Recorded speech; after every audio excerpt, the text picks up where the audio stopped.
Hello friends, स्वागत था सभी का सीबी बिगल आर्ट्स क्लासेस में।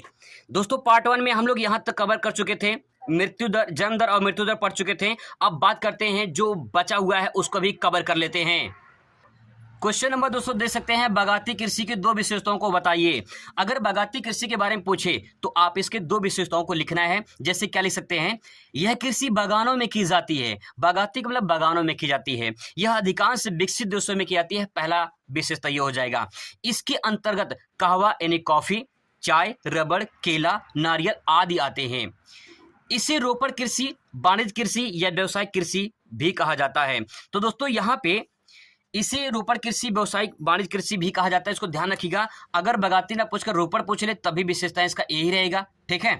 और अगर यहाँ पे क्वेश्चन पूछ ले बागाती कृषि के उपजों को नाम बताइए, तो दोस्तों ये कहवा, चाय, रबड़, केला, नारियल, इसी में से 2-3 आपको लिख देना है। यही इसका आंसर है। मैंने एरो बना दिया है, यहाँ पे दे सकते हैं, ठीक है। क्वेश्चन नंबर अगला देखिए, बागाती कृषि उपजों के नाम लिखिए। तो ये हो गया यहाँ पे।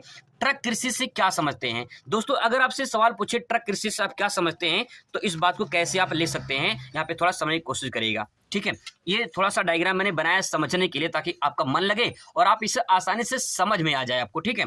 ट्रक कृषि दोस्तों मतलब ये होता है, यूरोप में कुछ देश ऐसे हैं और यूएसए में सब्जियों को रातों रात बाजार तक ट्रक के माध्यम से पहुंचाना ट्रक कृषि कहलाता है। ये देखिए ट्रक देखिए और ये बाजार देखिए। यहाँ से रातों रात, क्योंकि सब्जी है भाई खराब हो जाती है, तो इसीलिए रातों रात जो है ट्रक से पहुंचाना मंडी तक यानी बाजार तक, उसे कहते हैं ट्रक कृषि। ये क्वेश्चन ज्यादा इंपॉर्टेंट तो नहीं है, लेकिन अगर आ गया तो छाप देना पूरा।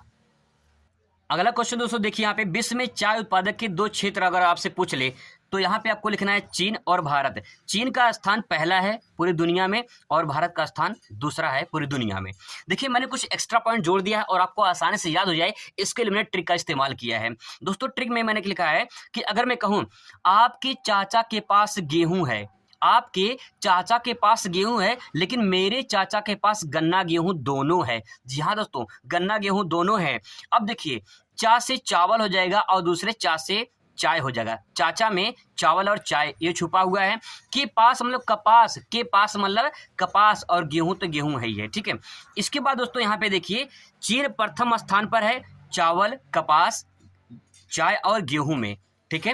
भारत प्रथम द्वितीय स्थान पर है। भारत जो है किसमें द्वितीय स्थान पर है? चावल में, कपास में, ठीक है, ये कपास है, कपास में, चाय में, गेहूं में और गन्ना में भी। ध्यान रखिएगा, गन्ना में भी पहले दूसरे स्थान पे है भारत। पहले स्थान पे कौन सा है? ब्राजील है। ये क्वेश्चन बहुविकल्पीय में, मैपिंग में भी पूछ सकता है आपसे, इसलिए मैं उसको बता रहा हूं दोस्तों। मैप में भी क्वेश्चन पूछ सकता है, ठीक है, और बहुविकल्पीय में भी पूछ सकता है, तो ध्यान रखिएगा। यहाँ पे एक पॉइंट और दोस्तों मैं आपको बता दे रहा हूँ, यहीं पे इंपॉर्टेंट फैक्ट है। ब्राजील में सबसे ज़्यादा कहवा भी होता है, सबसे ज़्यादा कहवा भी होता है। और कहवा के जो बागान होते हैं, कहवा के जो बागान होते हैं, इन बागानों को दोस्तों फजेंडा कहते हैं। क्या कहते हैं? फजेंडा, फजेंडा कहते हैं, ठीक है। कहवा के बागानों को दोस्तों फजेंडा कहते हैं। ध्यान रखिए, बहुत इंपॉर्टेंट फैक्ट है ये। ब्राजील में कहवा सबसे अधिक होता है, ठीक है, कहवा यानी कॉफ़ी, और बागानों में की जाती है, ठीक है। इनके जो बागान होते हैं उन बागान को फजेंडा कहते हैं। अगला क्वेश्चन दोस्तों यहाँ पे देखिए, किन्हीं 2 कृषि आधारित उद्योग का नाम बताइए। अथवा इसी क्वेश्चन को पूछ सकता है किसी दूसरी तरह से, कृषि आधारित उद्योग को समझाइए। तो कृषि पे आधारित 2 उद्योग को समझाना है।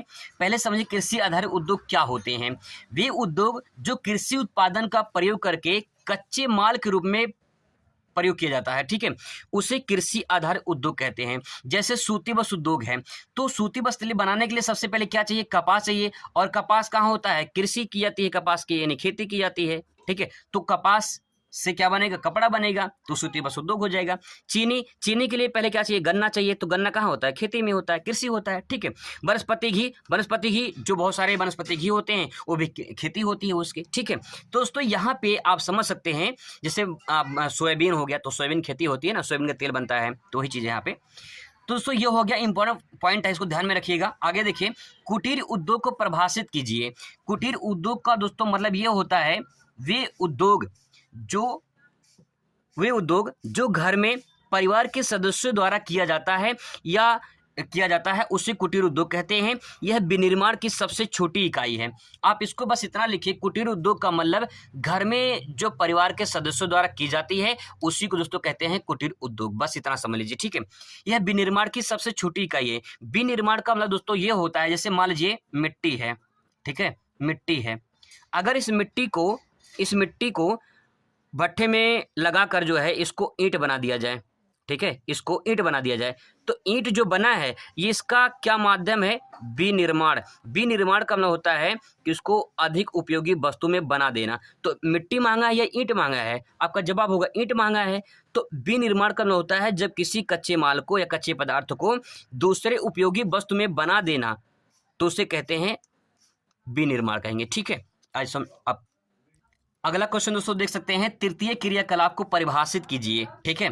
तृतीय क्रियाकलाप है, हेडिंग डालेंगे और इसके बाद आप लिखेंगे इस क्रियाकलाप के अंतर्गत सेवा क्षेत्र को शामिल किया जाता है, जैसे अध्यापक, वकील, व्यापार, बैंकिंग, परिवहन, संचार। ये सब दोस्तों क्या होते हैं? ये तृतीय क्रियाकलाप के अंतर्गत आते हैं। जैसे मोची है, नाई है, सब्जी विक्रेता है, दुकानदार है, वो सब भी तृतीय क्रिया के अंतर्गत ही आते हैं। तो इसे सेवा क्षेत्र में शामिल किया जाता है। तो यहाँ पे एग्जाम्पल आप ये लिख सकते हैं, एग्जाम्पल अलग से भी पूछ लेता है, ठीक है। चतुर्थक सेवा का वर्णन कीजिए, ये क्वेश्चन पूछा गया है। या पूछ सकता है चतुर्थक क्रियाकलाप से परिभाषित कीजिए, ये भी पूछ सकता है।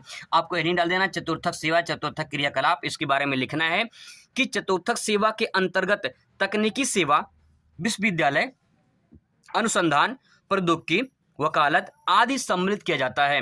ये क्रियाकलाप सेवा का विकसित रूप होता है। जो तृतीय क्रियाकलाप है उसी तृतीय क्रियाकलाप को और उच्च विकसित रूप है ये चतुर्थक क्रियाकलाप। तो इसके अंतर्गत बस आपको इतना लिखना है, इसमें तकनीकी सेवा, विश्वविद्यालय, अनुसंधान, प्रौद्योगिकी, वकालत ये सब आते हैं इसके अंतर्गत, ठीक है। इसके बाद तो देखिए अंकीय विभाजन क्या है। ये क्वेश्चन अगर आपसे एग्जाम में पूछेगा तो इसमें आप क्या लिखेंगे इसके बारे में? अंकीय विभाजन, देखिए पहले समझिए अंकीय विभाजन का मतलब क्या। अंक का मतलब क्या? अंक आंकड़ा, जैसे मान लो 1 2 3, ये क्या है? अंक है ना। विभाजन, विभाजन का मतलब बंटवारा का, डिवाइडेशन, बंटवारा। अब देखिए क्या है इसमें, विकसित और विकासशील देशों के बीच सूचना और प्रसारण के आंकड़ों के अंतर को अंकीय विभाजन कहते हैं। थोड़ा सा यहाँ पे मैंने किताबी भाषा ऐड किया है, अब लेकिन मैं आपको समझाने की कोशिश कर रहा हूँ, ठीक है। विकसित और विकासशील देशों के बीच सूचना और प्रसारण के आंकड़ों के अंतर को अंकीय विभाजन कहते हैं। जैसे मान लीजिए आपका गाँव है, ठीक है, आपका गांव है, तो आपके गांव में कुछ ऐसे घर होंगे जो बहुत पक्के बने होंगे, एकदम फर्स्ट क्लास नंबर का घर होगा, और कुछ घर ऐसे होंगे जो झुग्गी झोपड़ियों की तरह अभी भी ऐसे होंगे, ठीक है।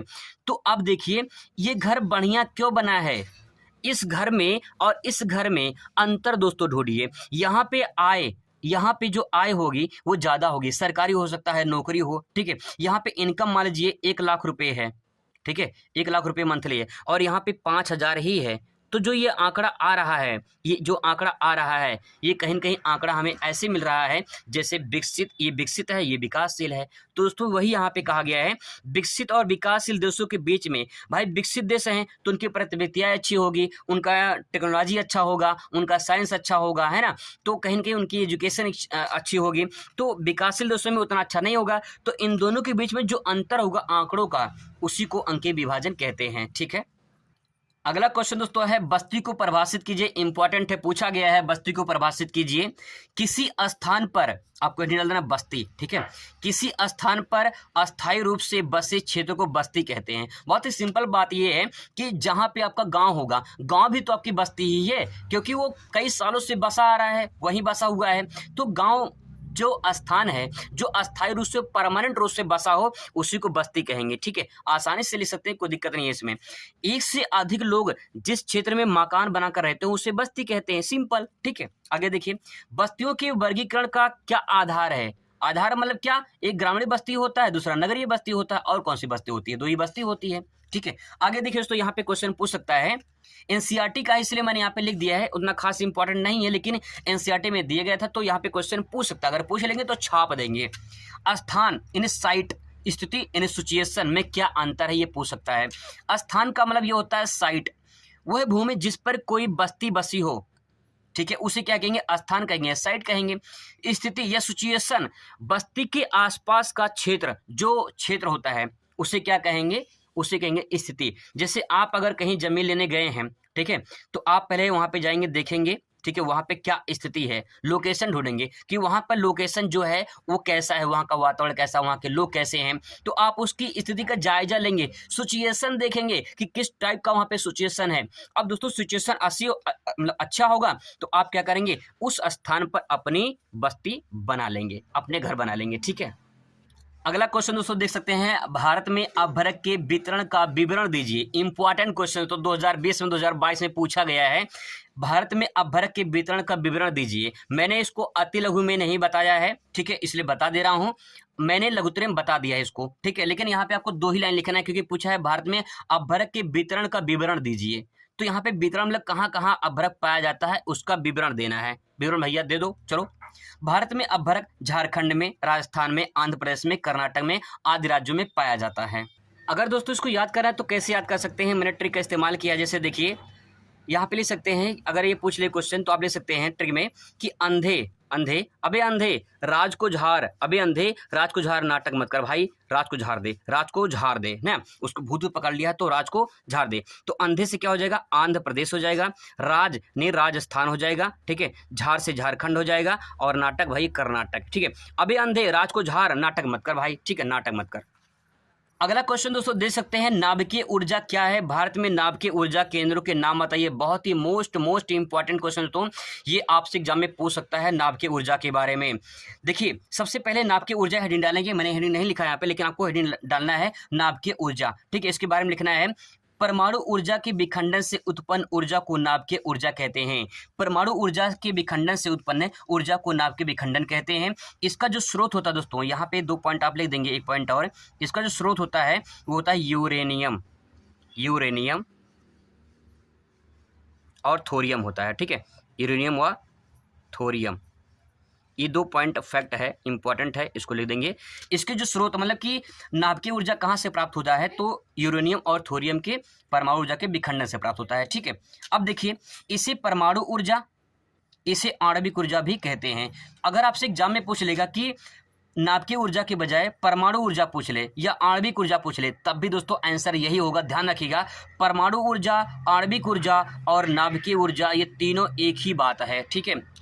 आगे देखिए यहाँ पे आप लिखना, यहाँ पे क्वेश्चन पूछा गया भारत में नाभिकीय ऊर्जा केंद्रों के नाम बताइए, तो दोस्तों आपको लिखना है भारत में नाभिकीय ऊर्जा केंद्रों के नाम, ठीक है। अब मैं आपको आसानी से ट्रिक से आपको याद कराने की पूरी कोशिश कर रहा हूँ जिससे आपको आसानी से दोस्तों याद हो जाए, ठीक है। देखिए एक लड़की है जिसका नाम है तारा, ठीक है, एक लड़की है जिसका नाम है तारा और एक लड़का है जिसका नाम है रावत। अब देखिए आप सभी को अच्छे से पता होगा, विदाई उदाई हो चुकी है आपकी, है ना, अब आपको जो है मुलाकात नहीं हो रही है, किससे, इनसे मुलाकात नहीं रही और इनका इनसे मुलाकात नहीं हो रही है, तो आप मुलाकात करने को तरस रहे होंगे। तो देखिए जब तरस रहे होंगे तो फोन पे बात होगी। देखिए क्या कहा गया है, तारा रावत से बोली, तारा रावत से बोली कल पक्का मिलेंगे। तो वो बोली कि तुम हमारे लिए क्या लेकर आओगे, तो बोली तुम्हारे लिए परौरा और कांकर लेकर आएंगे, तुम्हारे लिए परौरा और कांकर लेकर आएंगे। परौरा का मतलब परवर, ठीक है। अब दोस्तों यहाँ पे देखिए तारा से तारापुर हो जाएगा, ये महाराष्ट्र में है, ये महाराष्ट्र में है दोस्तों। यही तरीका है, तारा रावत से बोली कल पक्का मिलेंगे, अरे तुम्हारे लिए परौरा और कांकर लेकर आएंगे। ये दोस्तों आसानी से याद कर सकते हैं। आपके पास टाइम कम है इसलिए मैंने ट्रिक का इस्तेमाल किया है कि आपको आसानी से तो याद हो जाए। अब देखिए रावत, रावत भाटा कहाँ पे है, राजस्थान में है, ये रावत कहाँ पे है, राजस्थान में है, ठीक है। कल पक्का, कल पक्कम मिलेंगे, कल पक्कम कहाँ पे भैया, तमिलनाडु में, कल पक्कम मिलना तमिलनाडु में, ठीक है। देखिए परौरा जे नरौरा, परौरा जे नरौरा कहाँ पे है, यूपी में है, यूपी में है। काकरापारा कहाँ पे है, गुजरात में है, काकरापारा गुजरात में है। और कैगा, कैगा कहाँ पे है, कर्नाटक में है। अब थोड़ा सा मैं आपको यहाँ पे एक सिचुएशन दे रहा हूँ, ठीक है, आप मुझे सोच के बताइएगा। यहाँ पे जो मैं ये गा लिख रहा हूँ, ये मैं दोस्तों गा लिख रहा हूँ, ठीक है, ध्यान रखिएगा, ये मैं लिख रहा हूँ गा, ये मैं लिख रहा हूँ दोस्तों गा। आप मुझे दोस्तों गिन के बताइए कैगा लिखा है ये, आप मुझे गिन कर बताइए कैगा लिखा भाई, कैगा लिखा है, नाटक मत करो, सही सही बताओ कैगा लिखा है, तो कैगा, ठीक है, कैगा हो जाएगा। कैगा कहाँ हो जाएगा, कर्नाटक, देखिए कर्नाटक में, ठीक है, आसानी से उसे याद कर सकते हैं। तो दोस्तों ये इंपॉर्टेंट क्वेश्चन ये है। अब आगे देखिए, बस दोस्तों ज़्यादा नहीं है, बस 2-4 क्वेश्चन और है, देख लीजिए फटाफट। ऊर्जा के परंपरागत और गैर परंपरागत में अंतर बताइए। इस टाइप से क्वेश्चन कई प्रकार से घुमा घुमा के पूछा गया है और बच्चों को बहुत ज़्यादा कन्फ्यूजन होती है, तो आज कन्फ्यूजन डाउट क्लियर हो जाएगा। अगर आपसे पूछे ऊर्जा के परंपरागत और गैर परंपरागत में अंतर बताइए, या अथवा करके पूछ ले नवीकरणीय और अनवीकरणीय में अंतर बताइए, या अथवा करके पूछ ले अपरंपरागत और परंपरागत में अंतर बताइए, तो दोस्तों इसमें क्या लिखेंगे? देखिए, सबसे पहले परंपरागत और अनवीकरणीय लिख सकते हैं, क्योंकि परंपरागत और अनवीकरणीय दोनों एक ही बात है, ठीक है, चाहे परंपरागत कहें चाहे अनवीकरण कहें। अब देखिए क्या लिख सकते हैं इसमें, परंपरागत का मतलब जो बहुत समय से चली आ रही है और वो खत्म हो जाएगी। वे संसाधन जो प्रयोग करने पर समाप्त हो जाएंगे, वे संसाधन जो प्रयोग करने पर समाप्त हो जाएंगे उसे कहेंगे परंपरागत या अनवीकरणीय संसाधन कहते हैं। जैसे कोयला, पेट्रोलियम, प्राकृतिक गैस, ये दोस्तों क्या है, ये आपका है परंपरागत या अनवीकरणीय स्रोत हैं संसाधन के, ठीक है। अब दोस्तों ये जो कोयला है, पेट्रोलियम है, प्राकृतिक गैस है, ये सब दोस्तों जीवाश्म ईंधन कहलाते हैं। अगर आपसे अलग से क्वेश्चन पूछ ले जीवाश्म ईंधन किसे कहते हैं, तो कोयला, पेट्रोलियम, प्राकृतिक गैस को जीवाश्म ईंधन कहते हैं, ठीक है। आगे देखिए, अपरंपरागत, अपरंपरागत की बात करें तो यहाँ पे अपरंपरागत या गैर परंपरागत या नवीकरणीय, ये तीनों बात एक ही है। ध्यान से देखो तो यहाँ पे समझने की कोशिश करिए, अपरंपरागत, गैर परंपरागत और नवीकरणीय, ये तीनों बात एक ही है, और परंपरागत और अनवीकरणीय ये बात एक ही है, ठीक है। अगर यहाँ पे वे संसाधन जो खत्म हो जाएंगे तो इसमें यह रहेगा कि वे संसाधन जो उपयोग करने पर समाप्त नहीं होंगे, जैसे जल ऊर्जा है, पवन ऊर्जा है, सौर ऊर्जा है, ज्वारीय ऊर्जा है, ये सब जो ऊर्जा है ये सब अपरंपरागत मतलब खत्म नहीं होगा। गैर परंपरागत ये भी, और नवीकरण इसको नया बना सकते हैं, उसे कहते हैं नवीकरणीय, ठीक है। दोस्तों ये इंपॉर्टेंट फैक्ट है, इसको ध्यान रखिएगा, ये क्वेश्चन बहुत ज़्यादा इंपॉर्टेंट है। सतत पोषणीय विकास की संकल्पना को परिभाषित कीजिए। दोस्तों ये क्वेश्चन को मैंने अभी आपको बताया था सतत पोषणीय विकास के बारे में, तो एक बार देख लीजिए थोड़ा फटाफट। एक ऐसा विकास जिसमें मानव संसाधनों को उपयोग करे और अपने भविष्य की पीढ़ियों के लिए बचा कर रखना तथा पर्यावरण को नुकसान ना हो, उसे सतत पोषणीय विकास कहते हैं, सस्टेनेबल डेवलपमेंट कहते हैं। दोस्तों यहाँ पे ध्यान से समझने की कोशिश करिएगा, मैंने बताया था सतत पोषण, सतत मतलब कंटिन्यू, पोषण में जो हम लोग उपयोग कर रहे हैं, विकास मतलब उसका विकास होता रहे, लगातार विकास होता रहे, वो खत्म ना हो। तो ऐसा संसाधन या ऐसा विकास जिसमें मानव संसाधन का उपयोग करें और भविष्य की पीढ़ियों के लिए बचा के रखे, तो उसे कहेंगे सतत पोषणीय विकास। मैंने एग्जाम्पल में बताया था कि एक मानव है, इससे ऑक्सीजन ले रहा है, पेड़ से छांव ले रहा है, फल ले रहा है, लकड़ी ले रहा है, अब इसका तो उपयोग कर रहा है। अगर ये उस पेड़ को काट दें, है ना, तो जो उसकी आने वाली पीढ़ी है तो क्या उसका उपयोग कर पाएगी? नो, बिल्कुल नहीं कर पाएगी दोस्तों। इसलिए यहाँ पे क्वेश्चन इफेक्ट बनता है। अगर आप चाहो तो ये डायग्राम बना सकते हो, बहुत परफेक्ट होगा, कोई दिक्कत नहीं है, लेकिन हाँ टाइम का ध्यान रखिएगा, तभी आप डायग्राम का इस्तेमाल करिएगा। बस दोस्तों लास्ट सवाल पूरा फिनिश हो चुका है। इसके बाद अब जो भी प्रश्न आपके आएगा वो विस्तृत उत्तरीय में और लघु उत्तरीय में हम लोग कवर कर चुके हैं, वहां से आप उसे तैयार कर सकते हैं। प्रदूषण और प्रदूषकों में क्या भेद है? What is difference between pollution and pollutant? ठीक है, मैं कोशिश कर रहा हूँ कि इंग्लिश में थोड़ा सा पढ़ाने की। यहाँ पे प्रदूषण है ना, यानी पॉल्यूशन क्या है, थोड़ा समझने की कोशिश करिए। मानवीय क्रिया द्वारा उत्पन्न अवशिष्ट पदार्थों से पर्यावरण दूषित होता है, उसे प्रदूषण कहेंगे। अभी देखिए समझ में आ जाएगा।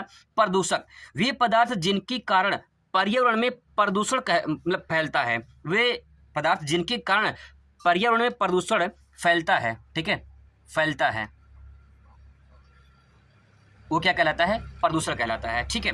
अब देखिए जैसे समझने की कोशिश करिए, जैसे देखिए सड़क के किनारे बहुत सारे ऐसे आप देखेंगे मृत जानवर पड़े होते हैं, ठीक है। अब उससे क्या होती है, उससे बदबू आती है, तो कहीं न कहीं वो बदबू जो है जो इन्वायरमेंट में जाता है और हमारे इन्वायरमेंट को दूषित कर देता है। अब फिर उससे जब आप सांस लेते हैं तो आपको सांस लेने में दिक्कत हो जाती है, ठीक है। अगर मान लेते हैं कोई भी कूड़ा करकट कचरा जो है अगर वो कहीं फैला है, बिखरा है, तो उसका जो गंध है वो कहाँ जाएगा? वायुमंडल में जाएगा। जब वायुमंडल में जाएगा तो कहीं न कहीं पर्यावरण को प्रभावित करेगा। तो दोस्तों जो कचरा है, ठीक है, जो कूड़ा करकट है, ये प्रदूषक है, पॉल्यूटेंट है, ठीक है। और जिनके द्वारा प्रभावित हो रहा है उसको कहेंगे प्रदूषण, जैसे वायु प्रदूषण, ध्वनि प्रदूषण, जल प्रदूषण, मृदा प्रदूषण, ये सब क्या है? ये सब कहेंगे कि प्रभावित हो रहे हैं। और ये जब जो कूड़ा करकट है, जो मृत जानवर है, ये सब क्या है? प्रदूषक है। जिनके कारण से हो रहा है वो प्रदूषक है और जिनमें हो रहा है वो प्रदूषण है, ठीक है। तो दोस्तों यहाँ पे जो इंपॉर्टेंट क्वेश्चन थे मैंने बता दिया है। मैंने पूरी मेहनत करके आपको पूरे कंटेंट प्रोवाइड करा दिए हैं। आई होप कि आपको ये पूरा तैयार हो गया होगा। पूरी तैयारी करके जाइए और अच्छे नंबर से पास होकर आइए। Thanks for watching.